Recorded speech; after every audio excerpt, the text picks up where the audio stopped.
Okay, so you can see the title of this video, but what I'm thinking it's going to be as I press record is I'm going to show you my top six books that I read this year. And then I'm going to segue into some planner talk.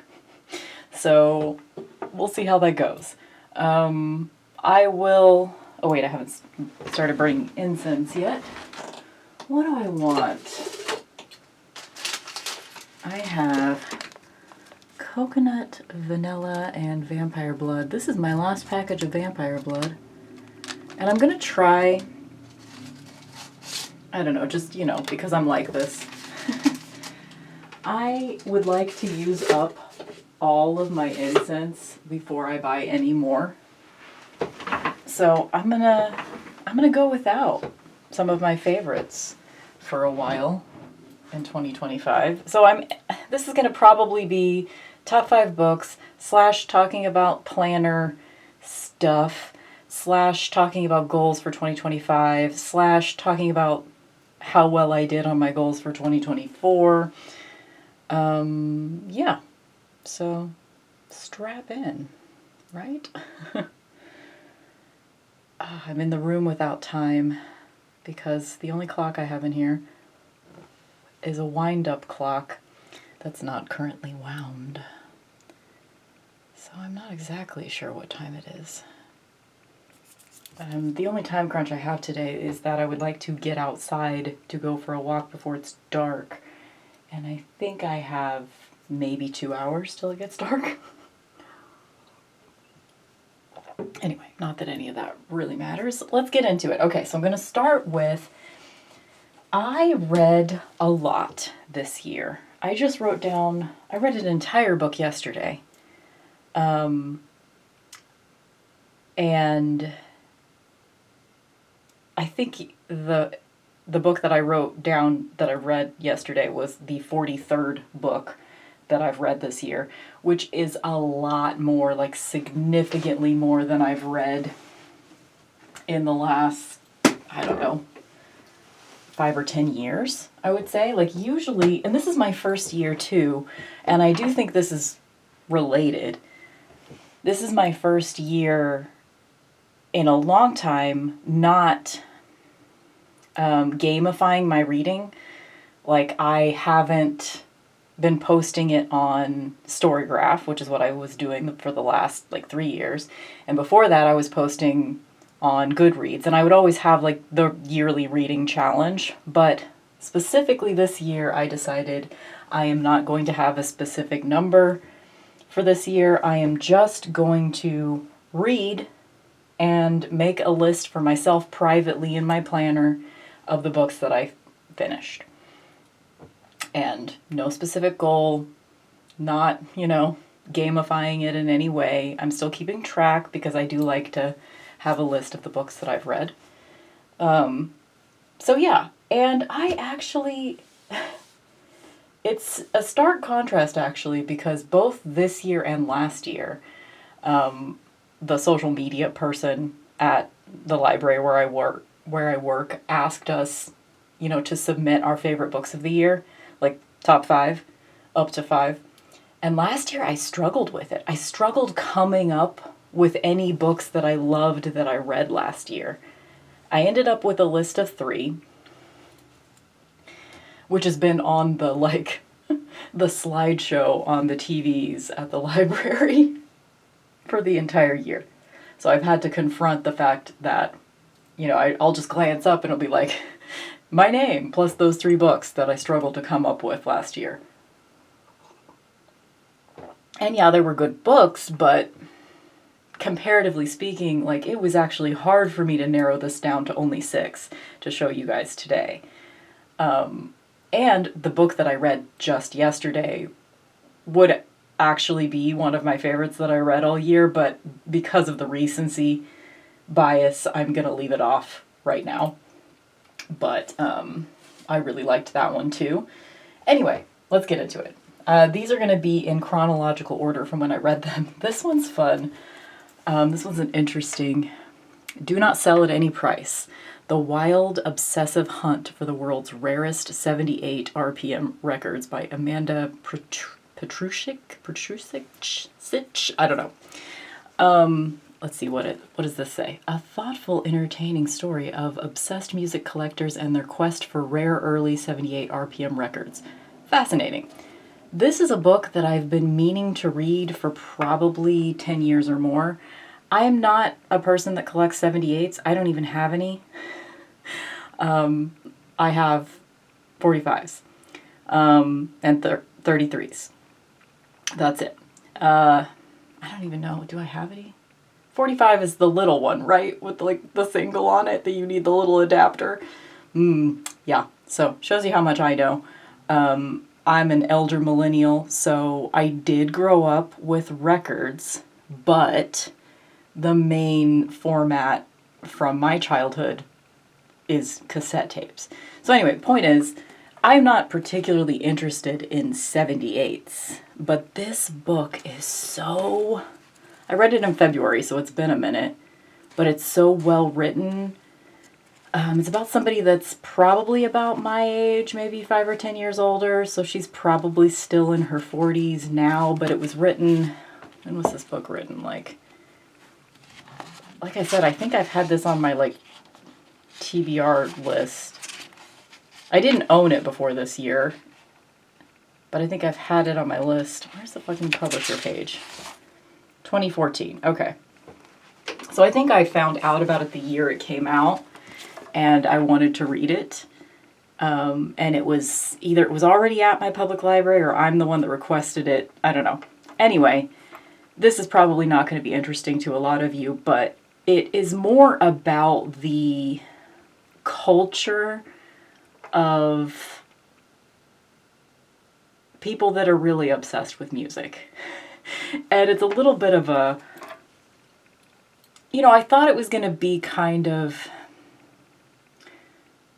making fun of these people. I think she went into it thinking, I'm going to immerse myself in this culture of these old white guys that collect these rare 78 records and spend way too much money on them, and I'm going to make fun of them. But then she ended up kind of becoming one of them. And the way that she writes about the people that she talks to it's just interesting. I don't know how to describe it. It's very well written, and I obviously liked it enough to buy it. I mean, all of these books I'm showing you today are books that I own, and I personally am the type of person that I really only buy books that I think I'm going to reread. And specifically, I am kind of trying to grow my books about music in my library, because those are books that I tend to like to go back to and read over and over again. I love reading about people that are obsessed with music, music memoirs. Not even, I mean, yeah, I do still behind the music style, about a particular band or artist that I like. But specifically, I like this more generalized thing where somebody's just talking about their general love of music and why they love it. I'm more interested in that than the specific artists. So anyway, if you ever wanted to read a book about Steve Buscemi's character in Ghost World, if you wanted to get behind the scenes of a dude like that, this is a good book for that. Yeah, I really liked it. And it's a rare, do you get these sort of music journalism? This chick immersed herself in the culture of people that collect these 78 RPM records. And they're really hard to find. It's an actual, thing. There's so few of them that there's only, a very, very small number of people that can even collect these types of records. Not just 78s in general, but the rare ones. Excuse me. Didn't mean to cough at you. I am possibly on the verge of getting sick, but I don't know. Michael's been sick and I haven't officially succumbed yet, and I don't know if it's coming or not. Next, I don't know like when I read any of these, but these are in order from when I read them. It was still like the first half of the year that I read this. Toxic: Women, Fame, and the Tabloid 2000s by Sarah Didham. I actually got this. This is like an ex-library copy from the New York Public Library. Got this from Thrift Books for free.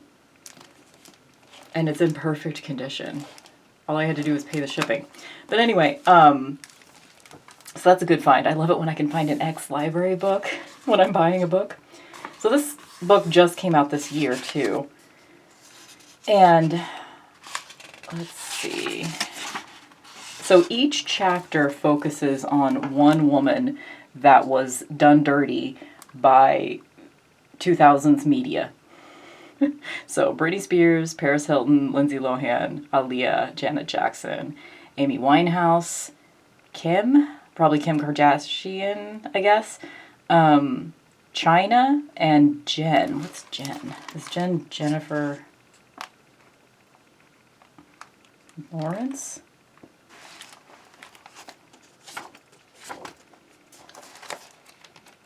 Jen who? I guess I don't remember everything about this book. Oh, Jennifer Aniston. Okay. So this was really interesting to me because it just felt validating to read. I read a lot of books that are like this particular type of subject is really interesting to me. Like in general, I love reading about fame. I love reading about, because I just think fame in general is toxic. I think that people are not supposed to be famous. They're not supposed to have unchecked power in any sense of the word. And this is different because, like, it wasn't like these women were so famous they could do no wrong. They were under the microscope. And this is, the way that we treat women in general in our culture. But it was just interesting because I had suspected from my own experiences of being a woman, becoming of age in the 2000s. I graduated high school in 2001. So, I was a teenager in the 2000s until at least, 2002. At the end, I did turn 20. But, I was young. I was young in the 2000s. And it just felt like the 2000s were less feminist than the 90s. And I felt that shift. It felt like it became less safe for me in my late teens, early 20s than it felt before that. And that could obviously just be, my personal experience coloring, maybe in general, a person in their late teens, early 20s, especially a person that identifies as a woman, is going to feel less safe in that time period than they did before that, because that's when you become a woman, that's when you become sexually viable in our culture. But anyway, this was fascinating. I listened to it on audiobook and I read it, so I'm pretty sure I've already read this 2 or 3 times. And obviously I decided to buy it. I actually had it on a wish list for most of the year before I saw that it came up as an ex-library copy and I had a free book credit, so I was able to get it for free, so that was nice. But yeah, I would highly recommend if you're interested in that sort of thing, I guess. And this sort of relates because one of the first famous women, or maybe she isn't one of the first, but, tale as old as modern time anyway, someone else that was completely destroyed by fame, the public, was Billie Holiday. So I've talked about this book on this channel this year, I think, Lady Sings the Blues by Billie Holiday. So it's an autobiography. And if you like memoirs and autobiographies at all, read this one. If you like books about music, read this one. If you like books about culture and American culture and how we destroy people in the public eye, read this one. If you like Amy Winehouse and her story, if you're fascinated by her story, read this one. Read this goddamn book. It is the best. And I've read a lot of books like this. This one is in a class all its own. Her sort of no-nonsense, straightforward. She's been through so much. And the way that she knew exactly. She wasn't dumb. She knew exactly what people were doing to her. She knew exactly. I don't know. It's so frank and straightforward, and it gives you a bit of a sense to not only, was she a woman in the public eye that was treated horrendously. Not only that, but she was also a black woman in the public eye that is treated horrendously. Like, it's absolutely unconscionable how she was treated. And it sounds like I'm like super into reading about women being tortured. But it's strangely life affirming, because it's like, it's kind of for the same reason that I'm fascinated by horror movies and Final Girls and that kind of thing. It's like, I don't know. I don't have the words to describe it. Other people have talked about this particular subject way more eloquently than I could. But let's just suffice it to say, this is the best music memoir, music autobiography I have ever read. It's incredible. And this one, yeah.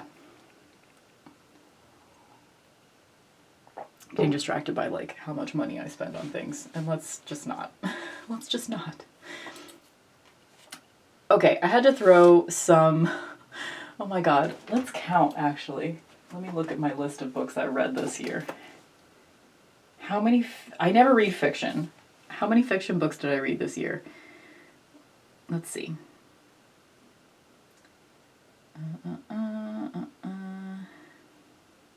Well, the Kurt Cobain biography, Heavier Than Heaven, I would say some serious liberties were taken with that book. It's not fiction, but I did read that again this year.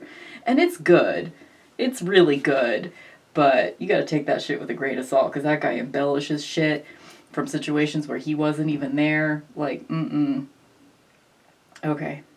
How many? I'm trying to even find one fiction book. Okay.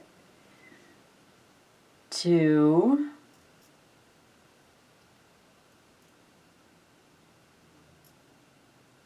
3.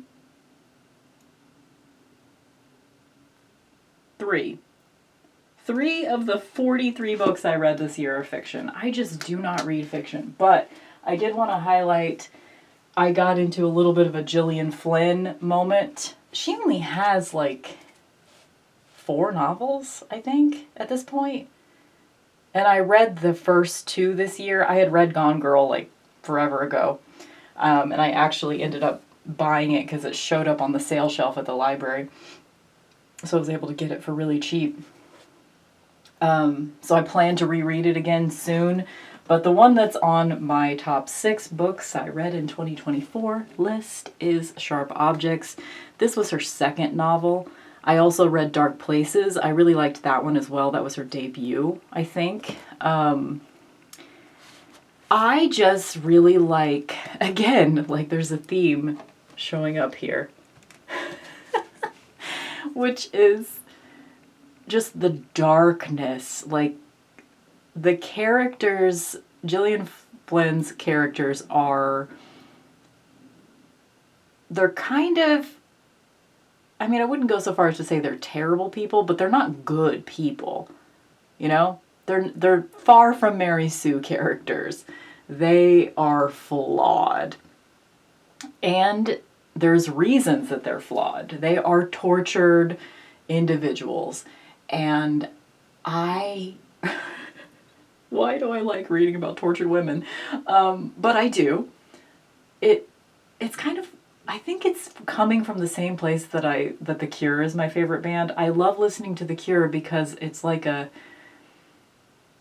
meet you where you are kind of thing. Like The Cure's music generally is dark and dismal, and like sometimes he talks about murdering people, and it's dark. And so is Gillian Flynn's characters, and this one is definitely my favorite. Gone Girl, I don't know, I kind of hated the protagonist of Gone Girl too much. And Dark Places was really interesting too, but this is the one that just stood out to me as just being, and I'm not describing any specifics of the book except just the general feel of it being like, I don't know, there's a lot of like stuff about toxic relationships with your mother, and just like being in a small town and going back there again, and alcoholism. And there's also like it was like one of those short-lived, like limited series that's like one season of a TV show based on sharp objects, and Amy Adams plays the main character. And it was also just like tonally so good. I think it captured the vibe of the book perfectly. I watched it immediately after reading the book. And then after that, I immediately bought both the book and the TV series on DVD. And it came kind of messed up, so I had to put some tape on it, which is fine. Yeah, so I definitely think I will revisit this. Something being added to my fiction shelf is actually kind of a big deal, because I only own about 25 fiction books. If you don't count like things on my Kindle, which I mean there's more than that on there, but I don't really read my Kindle. In fact, I'm not sure I've read a single book on my Kindle this year. I don't think so. Because my typical way of reading is I check a book out from the library, and then if I love it, I buy it. But anyway, this is an old one. It came out, when did it come out? I mean, Gone Girl was already forever ago, and that was her third novel. I think 2006 is when this came out. But just read it for the first time this year, and I really like her writing, actually. Because it's that sweet spot for me. I'm not into literary fiction usually, but I like really well drawn characters and settings. Like I like the language to be beautiful to read, but I don't like it to be really chewy. I don't want like to have to read the same sentence multiple times just to understand what's going on because of all the big words. I like a straightforward narrator with some nice pretty sentences here and there, to describe place in particular. I like to feel like I'm in the atmosphere of the book, you know what I mean? And I think Gillian Flynn does a good job of that. For some reason I can't say words today. Which of course means it's a day I choose to film a video. Okay. This one I also talked about on my channel this year, so I'll try to keep it short. I kind of have insomnia at this point in my life, I think it's fair to say. It's not every night, thankfully. Sorry, I'm sort of distracted. I have new neighbors moving in, and there's like a moving truck, so if you hear lots of noise, like they're getting ready to start moving things in, I think. Anyway, and so I just keep like seeing the movement in the corner of my eye. So I had, on one of my sleepless nights this year, I chose to pull out the Tao Te Ching. And I read it I mean, it's a whittle shorty. It's iconic for being a whittle shorty.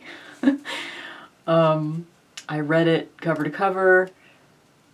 Not all in that one night, but I started it and read like a good half of it that night and then finished it the next day, I think. But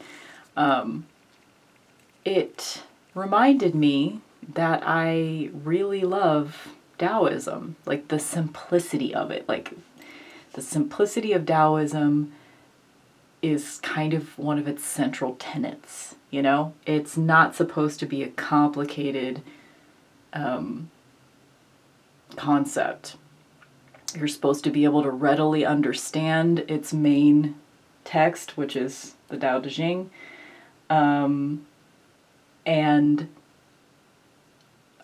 simplicity is just kind of my way of life at this point. I'm constantly trying to find ways to make my life simpler, to have less decision fatigue, etc. And this just restored my faith in humanity. It made me feel like, okay, maybe there is a spirituality out there for me. And maybe all of that is just me reminding myself I can read the Tao Te Ching anytime I want to feel better. Because it really did help me that night. I don't remember what it was that was specifically keeping me up that night.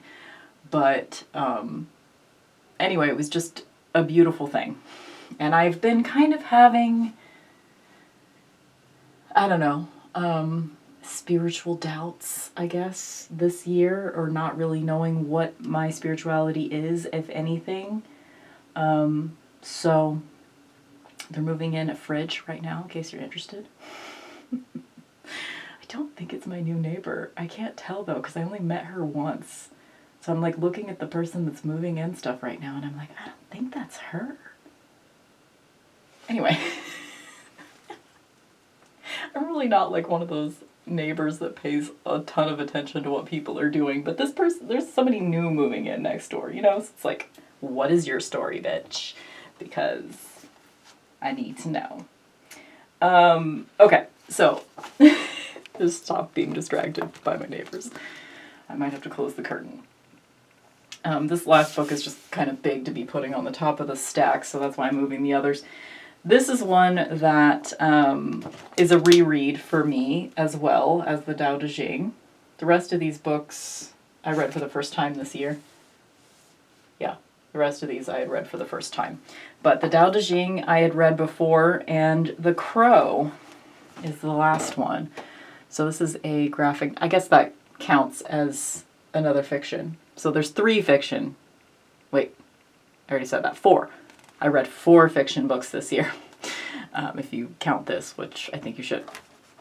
So this is the entirety of the main Crow storyline. There are other like offshoots that I did not read this year, but I read this.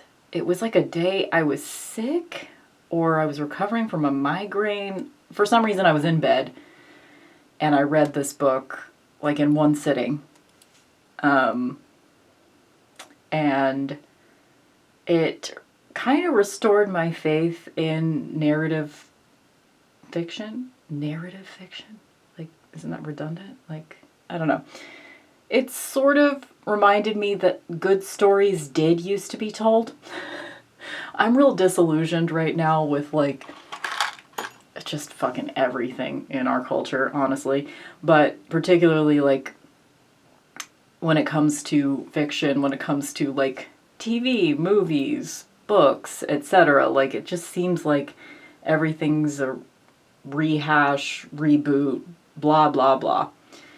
Which I did not watch the reboot of The Crow, the movie. I have no interest in watching it, honestly, because the first movie was perfect, and I think there's a missed opportunity with the Crow storyline in particular, because it was sort of established in the comics at some point that this sort of, it's kind of a legend. The Crow can embody any person that needs to come back and right wrongs. So why aren't we telling stories of different people coming back and righting wrongs? That's kind of what the second movie did. And it could have been good, but yeah. Don't get me started.